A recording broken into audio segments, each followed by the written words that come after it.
Shalom sesamaku yang dikasihi Tuhan. Hari ini kita akan membaca dan mendengarkan seri Alkitab kronologi. Selamat mendengarkan. Yotam berumur 25 tahun pada waktu ia menjadi raja, dan 16 tahun lamanya ia memerintah di Yerusalem. Nama ibunya ialah Yerusa, anak Zadok. Ia melakukan apa yang benar di mata Tuhan, tepat seperti yang dilakukan Uzia, ayahnya. Hanya ia tidak memasuki bait Tuhan. Tetapi rakyat masih saja melakukan hal yang merusak. Ia mendirikan pintu gerbang tinggi di rumah Tuhan, dan mengadakan banyak pembangunan pada tembok Ofel. Ia mendirikan juga kota-kota di pegunungan Yehuda, dan benteng-benteng, serta menara-menara di hutan-hutan. Ia berperang melawan Raja Bani Amon dan mengalahkannya, sehingga pada tahun itu juga Bani Amon membayar kepadanya 100 talenta perak, 10.000 kor gandum, dan 10.000 kor jelai. Juga pada tahun kedua dan ketiga, Bani Amon membawa upeti itu kepadanya. Yotam menjadi kuat karena ia mengarahkan hidupnya kepada Tuhan Allahnya. Selebihnya dari riwayat Yotam, segala peperangan dan tingkah langkahnya, sesungguhnya semuanya itu tertulis dalam kitab Raja-Raja Israel dan Yehuda. Ia berumur 25 tahun pada waktu ia menjadi raja, dan 16 tahun lamanya ia memerintah di Yerusalem. Kemudian Yotam mendapat perhentian bersama-sama nenek moyangnya, dan ia dikuburkan di kota Daud. Maka Ahaz anaknya menjadi raja menggantikan dia.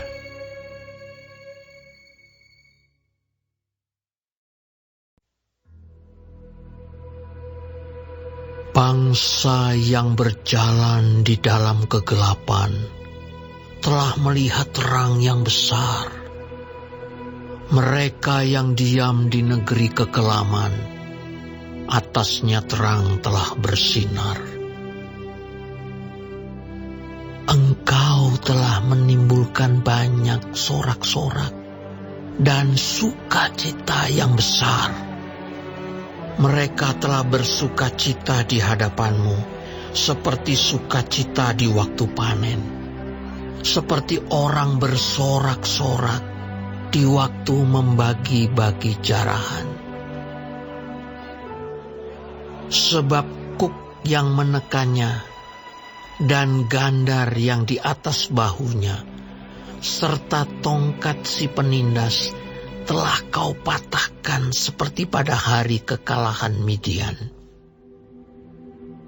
Sebab setiap sepatu tentara yang berderap-derap dan setiap jubah yang berlumuran darah akan menjadi umpan api.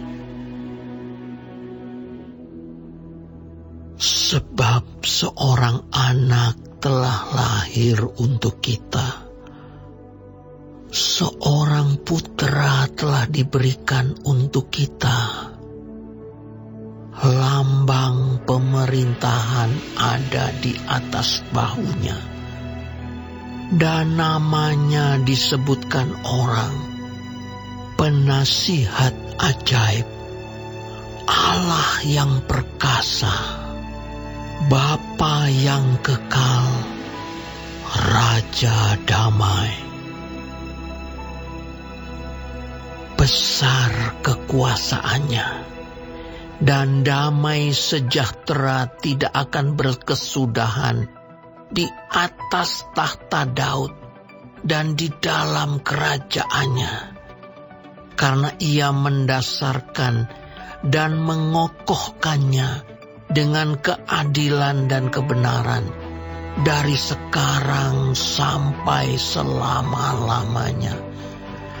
Kecemburuan Tuhan semesta alam akan melakukan hal ini. Tuhan telah melontarkan firman-Nya kepada Yakub, dan firman-Nya itu menimpa Israel. Biarlah seluruh bangsa itu mengetahuinya, yakni Efraim dan penduduk Samaria, yang berkata dengan congkaknya dan tinggi hatinya, Tembok batu bata jatuh, akan kita dirikan dari batu pahat. Pohon-pohon ara ditebang, akan kita ganti dengan pohon-pohon aras. Maka Tuhan membangkitkan para panglima Rezin melawan mereka, dan menggerakkan musuh-musuh mereka. Orang Aram dari timur dan orang Filistin dari barat. Mereka menelan Israel dengan mulut yang lebar. Sekalipun semuanya ini terjadi, murkanya belum surut, dan tangannya masih teracung.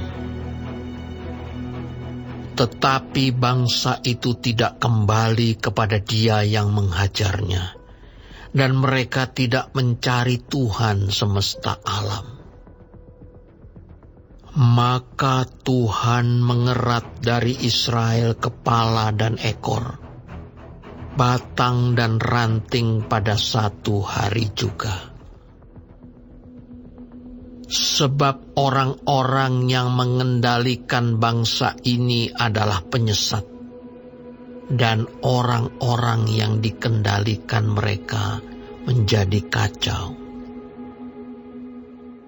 Sebab itu Tuhan tidak bersuka cita karena teruna-teruna mereka, dan tidak sayang kepada anak-anak yatim dan janda-janda mereka. Sebab sekaliannya mereka murtad dan berbuat jahat, dan setiap mulut berbicara bebal. Sekalipun semuanya ini terjadi, murkanya belum surut, dan tangannya masih teracung.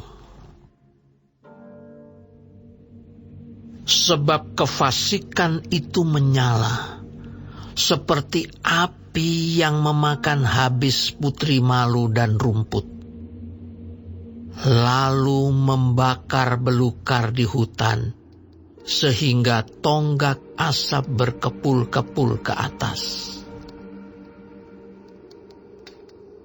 Oleh karena murka Tuhan semesta alam, terbakarlah tanah itu, dan bangsa itu menjadi makanan api. Seorang pun tidak mengasihani saudaranya. Mereka mencakup ke sebelah kanan, tetapi masih lapar. Mereka memakan ke sebelah kiri, tetapi tidak kenyang. Setiap orang memakan daging temannya. Manasye memakan Efraim, dan Efraim memakan Manasye, dan bersama-sama mereka melawan Yehuda.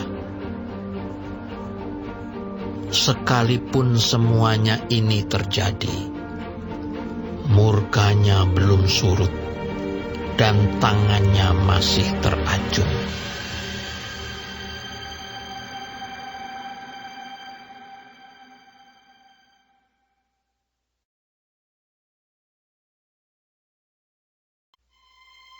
Celakalah mereka yang menentukan ketetapan-ketetapan yang tidak adil, dan mereka yang mengeluarkan keputusan-keputusan kelaliman, untuk menghalang-halangi orang-orang lemah mendapat keadilan, dan untuk merebut hak orang-orang sengsara di antara umatku. supaya mereka dapat merampas milik janda-janda dan dapat menjarah anak-anak yatim. Apakah yang akan kamu lakukan pada hari penghukuman dan pada waktu kebinasaan yang datang dari jauh?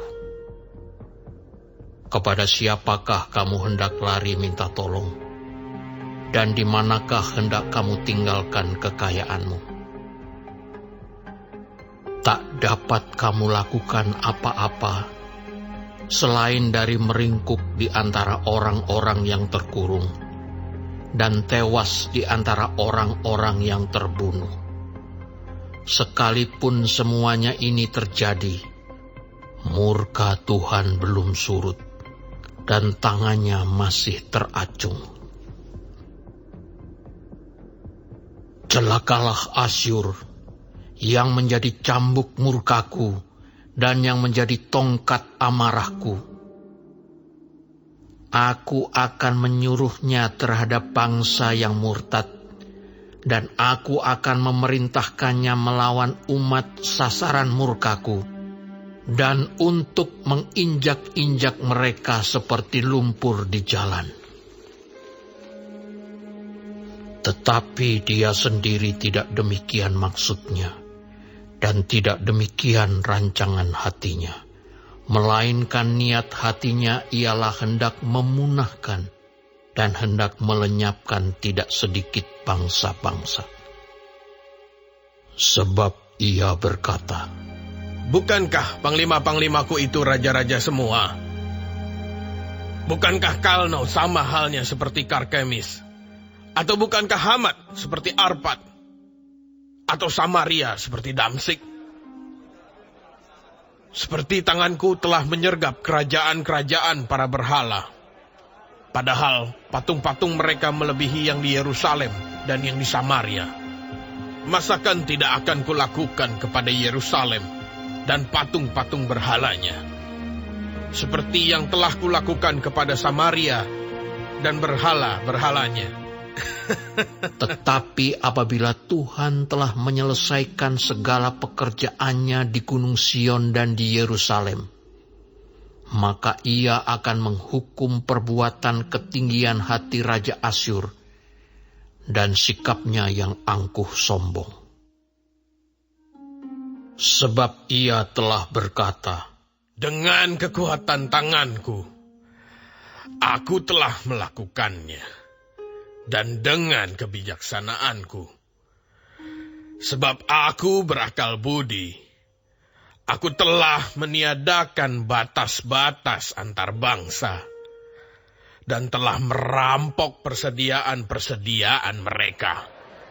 Dengan perkasa, aku telah menurunkan orang-orang yang duduk di atas tahta, seperti kepada sarang burung. Demikianlah tanganku telah menjangkau kepada kekayaan bangsa-bangsa. Dan seperti orang meraup telur-telur yang ditinggalkan induknya, demikianlah aku telah meraup seluruh bumi. Dan tidak seekor pun yang menggerakkan sayap, yang mengangakkan paruh, atau yang menciap-ciap.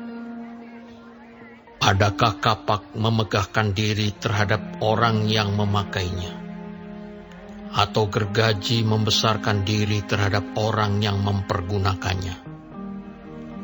Seolah-olah gada menggerakkan orang yang mengangkatnya, dan seolah-olah tongkat mengangkat orangnya yang bukan kayu. Sebab itu Tuhan semesta alam akan membuat orang-orangnya yang tegap menjadi kurus kering, dan segala kekayaannya akan dibakar habis dengan api yang menyala-nyala. Maka terang Israel akan menjadi api, dan Allahnya yang Maha Kudus akan menyala-nyala dan akan membakar dan memakan habis putri malu dan rumputnya pada satu hari juga.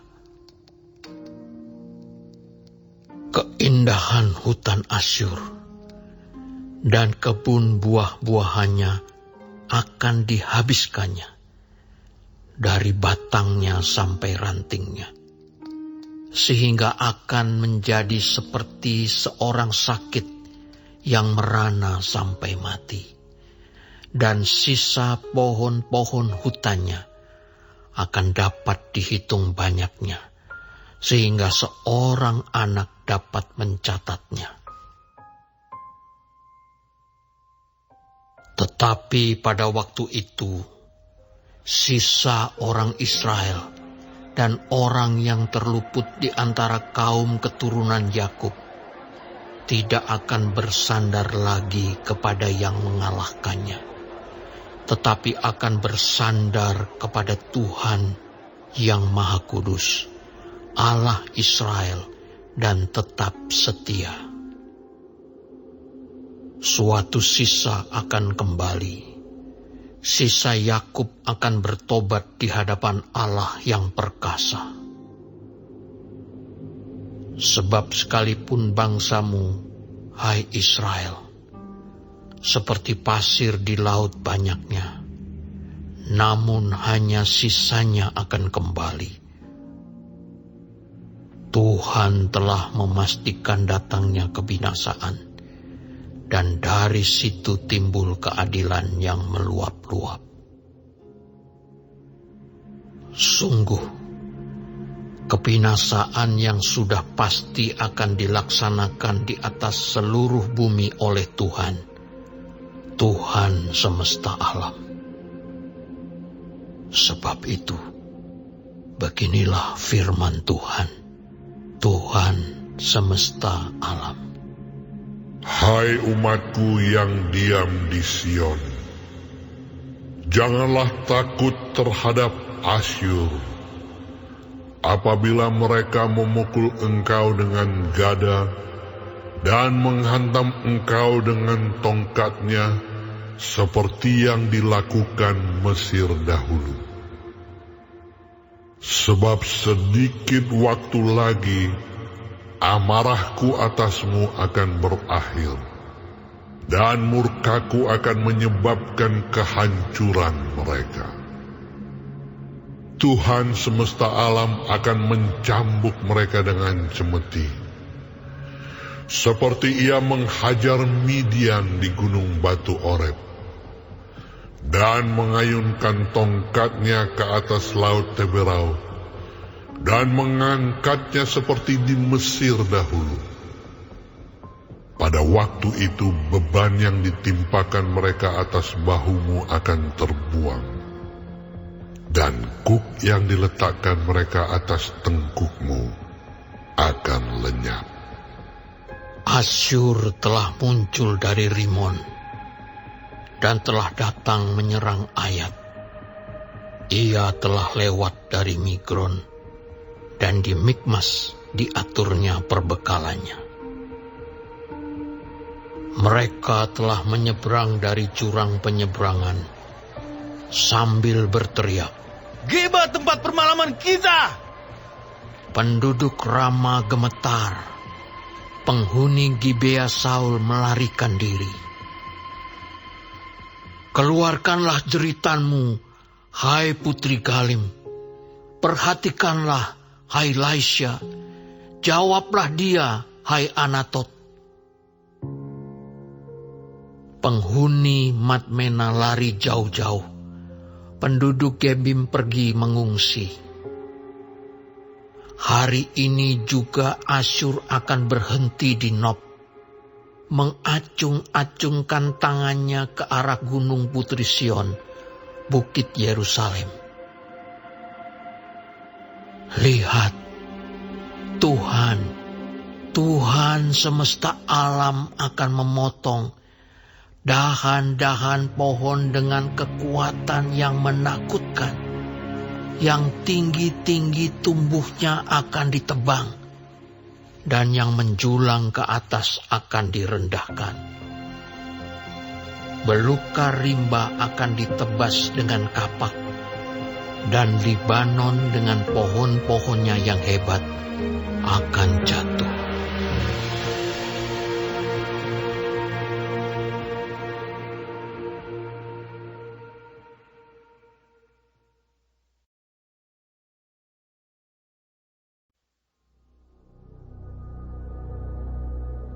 suatu tunas akan keluar dari tunggul Isai, dan taruk yang akan tumbuh dari pangkalnya akan berbuah.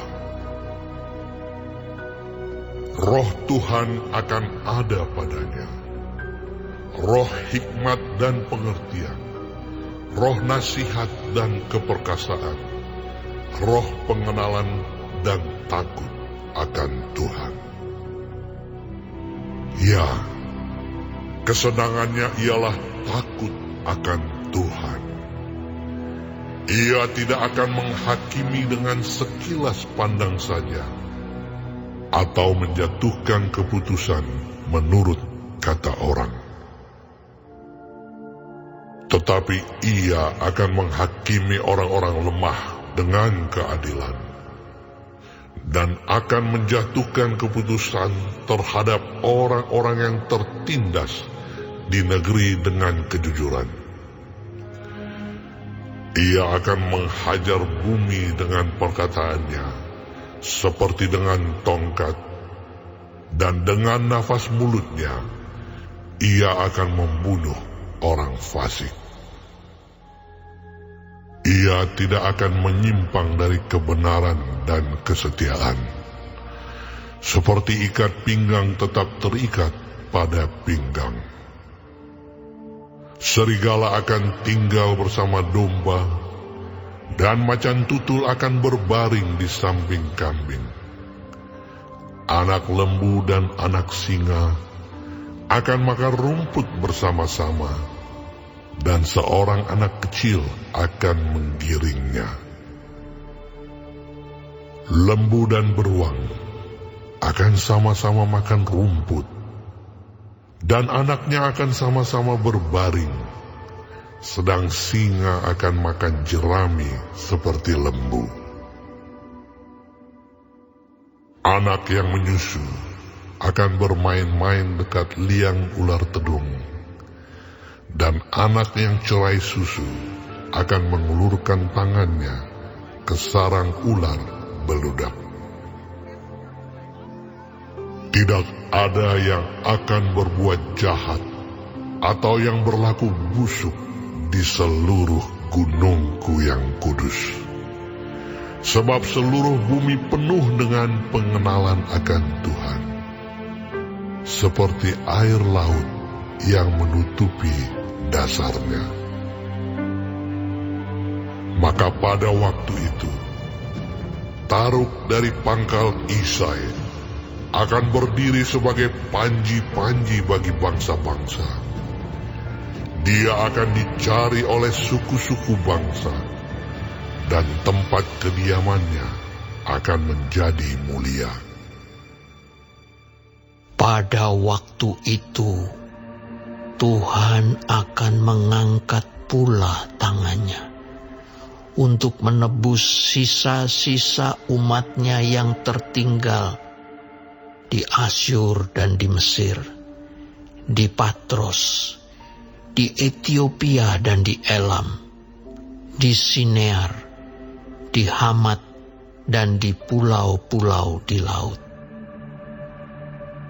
Ia akan menaikkan suatu panji-panji bagi bangsa-bangsa, akan mengumpulkan orang-orang Israel yang terbuang, dan akan menghimpunkan orang-orang Yehuda yang terserak dari keempat penjuru bumi.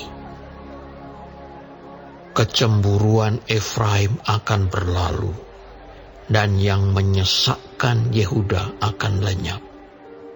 Efraim tidak akan cemburu lagi kepada Yehuda, dan Yehuda tidak akan menyesakkan Efraim lagi.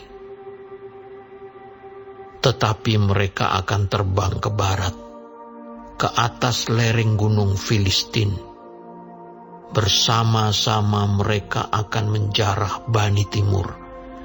Mereka akan merampas Edom dan Moab, dan orang Amon akan patuh kepada mereka.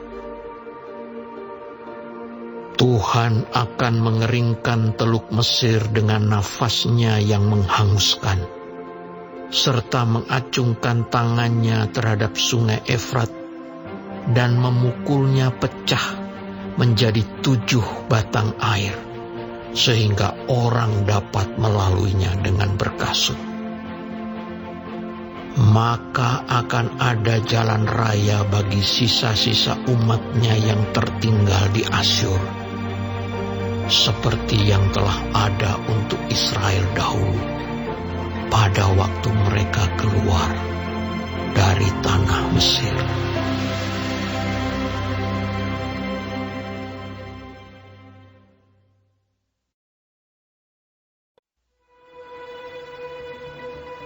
Pada waktu itu, engkau akan berkata, Aku mau bersyukur kepadamu ya Tuhan,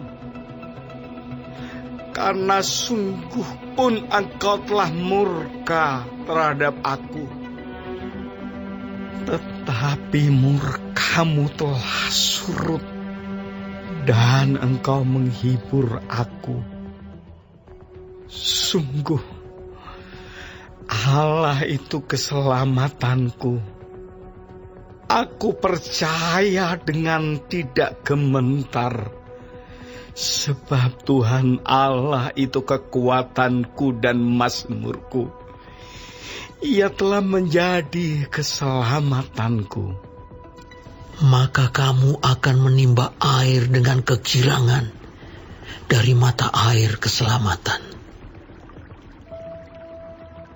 Pada waktu itu, kamu akan berkata, Bersyukurlah kepada Tuhan, panggillah namanya, beritahukanlah perbuatannya di antara bangsa-bangsa, masyhurkanlah bahwa namanya tinggi luhur. Bermasmurlah bagi Tuhan, sebab perbuatannya mulia. Baiklah hal ini diketahui di seluruh bumi. Berserulah dan bersorak-sorailah, hai penduduk Sion. Sebab yang Maha Kudus, Allah Israel, agung di tengah-tengahmu.